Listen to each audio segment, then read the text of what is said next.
Hello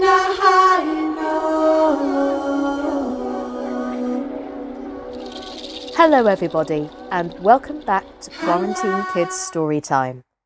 My name's Sascha Cooper and I'm the co-founder of this project. Today I'm going to finish off Chapter 1, Mowgli's Brothers, from The Jungle Book by Rudyard Kipling. I hope you enjoy the tale as much as I do. So if you're ready, I'll begin. Now, you must be content to skip 10 or 11 whole years and only guess at all the wonderful life that Mowgli led among the wolves, because if it were written out, it would fill out, ever so many books.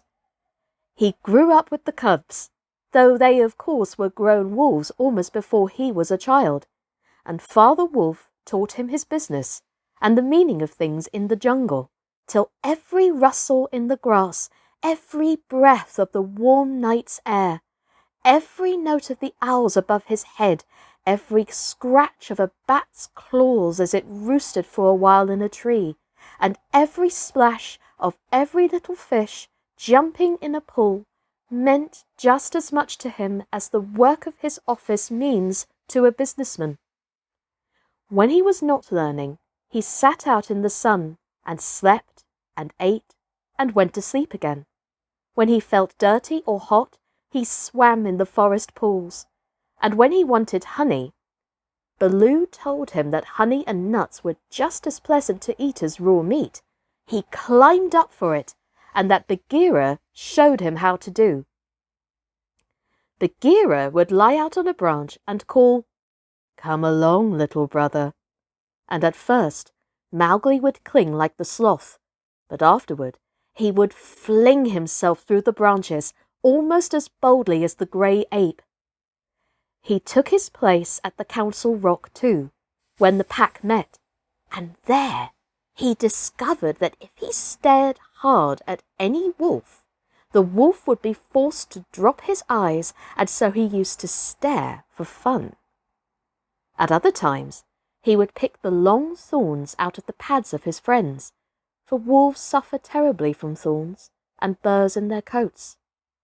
He would go down the hillside into the cultivated lands by night and look very curiously at the villagers in their huts.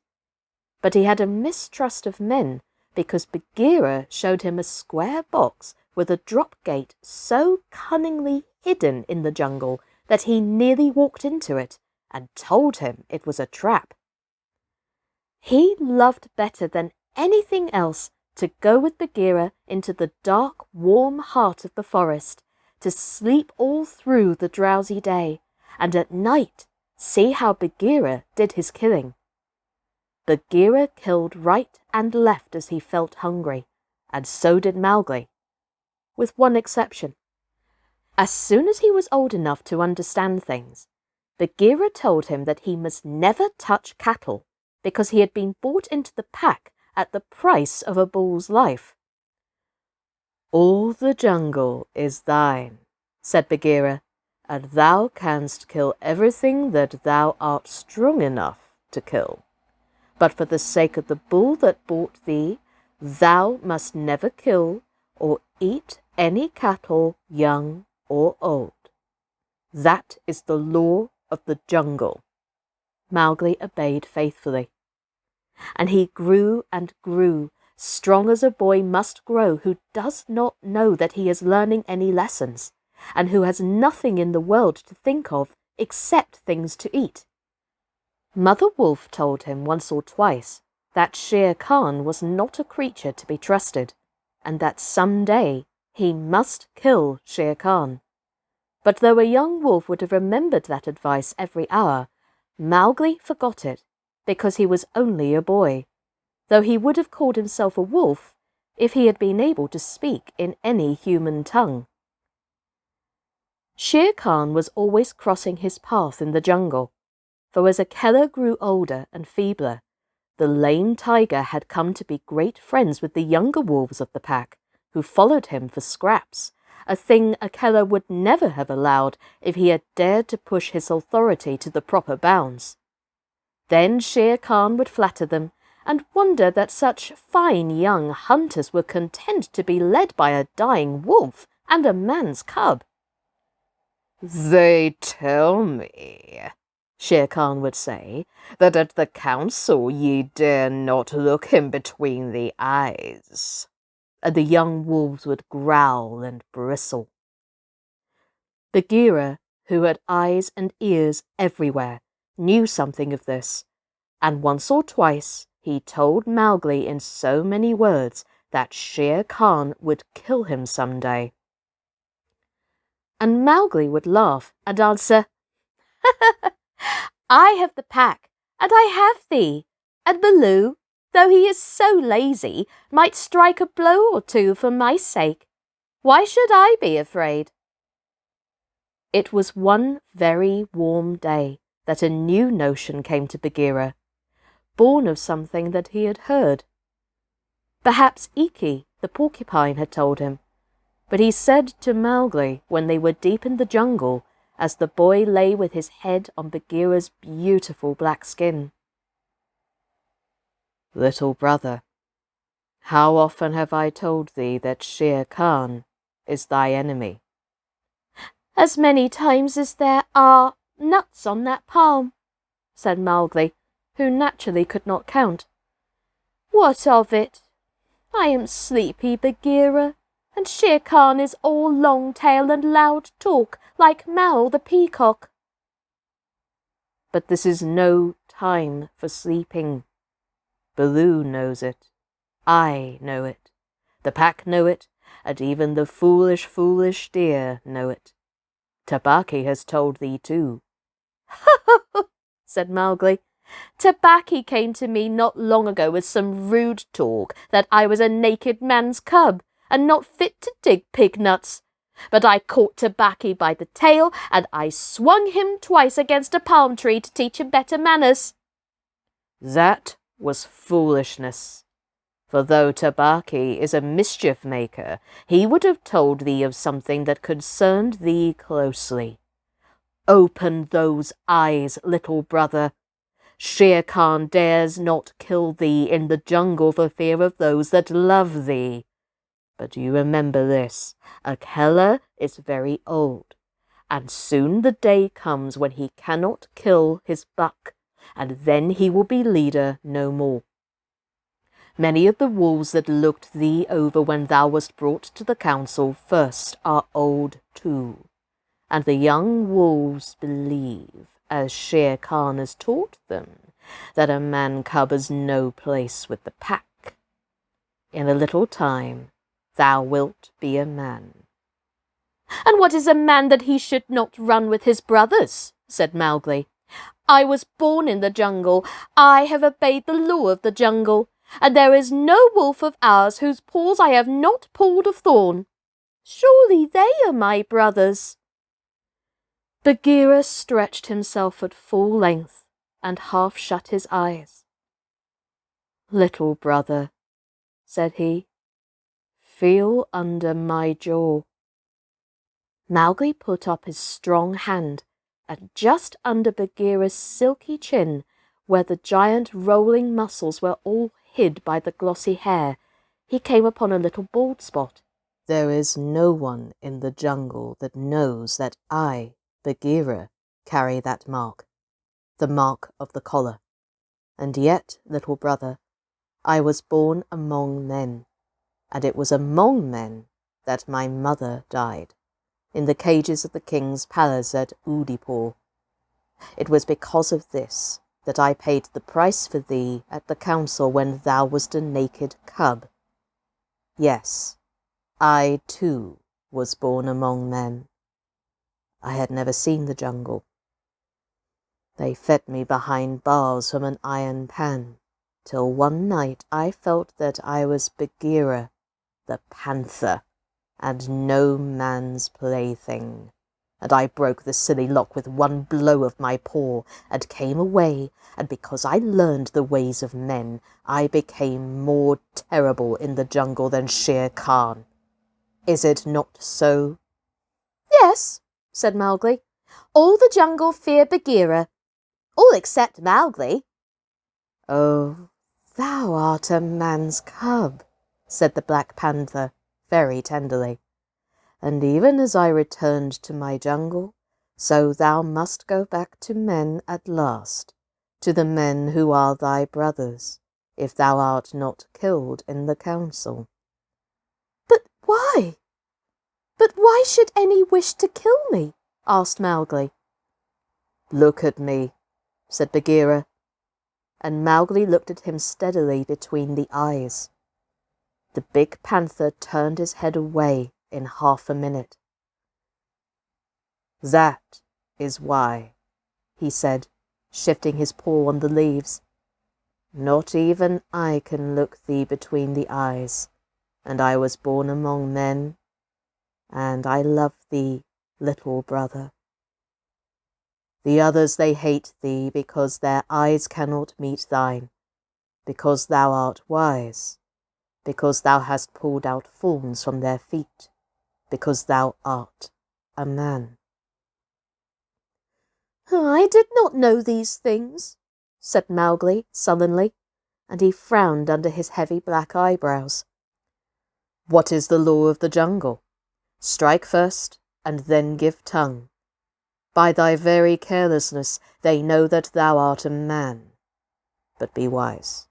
It is in my heart that when a killer misses his next kill, and at each hunt it costs him more to pin the buck, the pack will turn against him and against thee. They will hold a jungle council at the rock, and then "I have it!" said Bagheera, leaping up. "Go thou down quickly to the men's huts in the valley, and take some of the red flower which they grow there, so that when the time comes, thou mayest have even a stronger friend than I or Baloo or those of the pack that love thee. Get that red flower." By red flower, Bagheera meant fire. Only no creature in the jungle will call fire by its proper name. Every beast lives in deadly fear of it, and invents 100 ways of describing it. "The red flower," said Mowgli. "That grows outside their huts in the twilight. I will get some." "There speaks the man cub," said Bagheera proudly. "Remember that it grows in little pots. Get one swiftly and keep it by thee for thy time of need." "Good," said Mowgli. "I go. But art thou sure, O my Bagheera?" He slipped his arm around the splendid neck and looked deep into his big eyes. "Art thou sure that all this is Shere Khan's doing?" "By the broken lock that freed me, I am sure, little brother." "Then by the bull that bought me, I will pay Shere Khan full tale for this, and it may be a little over," said Mowgli, and he bounded away. "That is a man. That is all a man," said Bagheera to himself, lying down again. "O Shere Khan, never was a blacker hunting than that frog hunt of thine 10 years ago." Mowgli was far and far through the forest, running hard, and his heart was hot in him. He came to the cave as the evening mist rose, and drew breath and looked down the valley. The cubs were out, but Mother Wolf at the back of the cave knew by his breathing that something was troubling her frog. "What is it, son?" she said. "Some bats chatter of Shere Khan," he called back. "I hunt among the ploughed fields tonight." And he plunged downward through the bushes to the stream at the bottom of the valley. There he checked, for he heard the yell of the pack hunting, heard the bellow of 100 sambar, and the snort as the buck turned at bay. Then there were wicked, bitter howls from the young wolves. "Akela! Akela! Let the young wolf show his strength! Room for the leader of our pack! Spring, Akela!" The lone wolf must have sprung and missed his hold, for Mowgli heard the snap of his teeth and then a yelp as the sambar knocked him over with his forefoot. He did not wait for anything more, but dashed on, and the yells grew fainter behind him as he ran into the croplands where the villagers lived. Bagheera spoke truth, he panted as he nestled down in some cattle fodder by the window of a hut. Tomorrow is one day for Akela, and for me. Then he pressed his face close to the window and watched the fire on the hearth. He saw the husbandman's wife get up and feed it in the night with black lumps, and when the morning came, and the mists were all white and cold, he saw the man's child pick up a wicker pot plastered inside with earth, fill it with lumps of red-hot charcoal, put it under his blanket, and go out to tend the cows in the byre.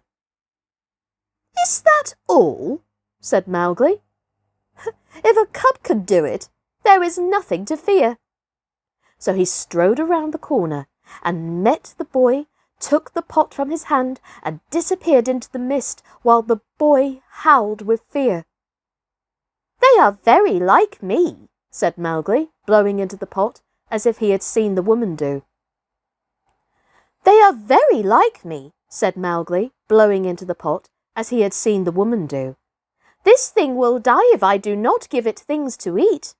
And he dropped twigs and dried bark on the red stuff. Halfway up the hill, he met Bagheera with the morning dew shining like moonstones on his coat. "Akela has missed," said the panther. "They would have killed him last night, but they needed thee also. They were looking for thee on the hill." "I was among the ploughed lands. I am ready. Look!" Mowgli held up the firepot. "Good. Now I have seen men thrust a dry branch into that stuff, and presently the red flower blossomed at the end of it. Art thou not afraid?" "No. Why should I fear? I remember now. If it is not a dream, how, before I was a wolf, I lay beside the red flower, and it was warm and pleasant."